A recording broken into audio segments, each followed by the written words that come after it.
महिरबानी नवाज सोमरु साहब physics business physics में university दुनिया सो बादशाह जेका असांजे मुस्तक़बिल जी सापर्स की ससुई असां खावड़ मौजूद आहे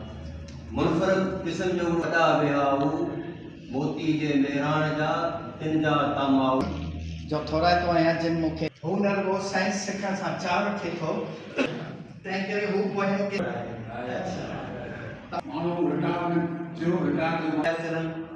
हिकु शख़्स खे PhD बि कराए चुको आहे साइंस लिखण मां हिकिड़ी शइ पढ़ी मां हैरान थी वियुसि त इहो मसइलो